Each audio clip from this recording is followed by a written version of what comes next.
So what's up mga kalamlam, ito na po yung update ng Pisonet ko. 7 units lang po ito lahat at ang mga kadalasang games na nilalaro dito ay ang Roblox at saka Valorant. Pero meron din namang Steam client dito, so pwede kayong makapaglaro ng Dota. At pwede rin naman kayo mag-download ng gusto nyong game since hindi naman naka-freeze ang system ng mga unit dito. So ito lang po yung mga kadalasan nilalaro dito mga kalamlam. Halos mga bata dito nilalaro ay Roblox. Kaya yung mga specs ng unit ko ay hindi masyadong high-end, no? Kasi nga magdepende po yan kasi sa location yung mga kalamlam. So may naglalaro ng Knives Out, meron din namang NBA, so yun lang kadalasan yung mga nilalaro dito. Pero usually, Roblox talaga, tsaka Valorant. Kaya there's no need na bibili pa ako ng Ryzen 5 o Ryzen 7 o di kaya i7 at yung mga mamahaling GPU kasi nga yung mga games na nilalaro dito ay hindi naman gaano kalakas. Valorant lang FPS game dito. Walang naglalaro ng CSGO, wala rin namang COD Warzone, walang naglalaro ng Apex Legends. So goods na po ito, it can play Valorant in a low settings.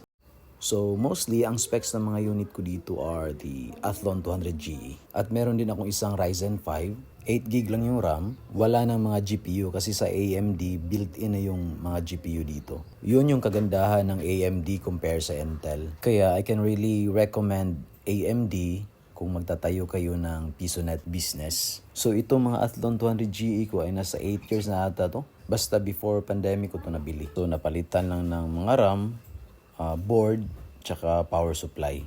Hanggang ngayon sa 2025, still working pa rin yung processor. So ito po yung Ryzen 5 ko na system unit and the rest are the Athlon 200GE na.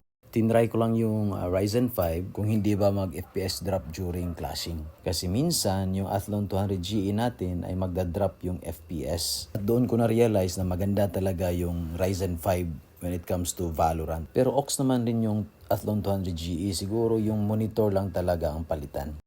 So speaking of monitor, naka-Envision lang po tayo dito mga kalamlam. 24 inches na siya, IPS with 100Hz of refresh rate. So hindi talaga siya pang gaming na monitor. Pero goods na rin to para sa aking mga na-install na games. So hanggang dito lang tayo mga kalamlam. Sa next video, pag-uusapan naman natin kung magkano po yung nagasto ko sa isang unit ng mga Pisonet dito.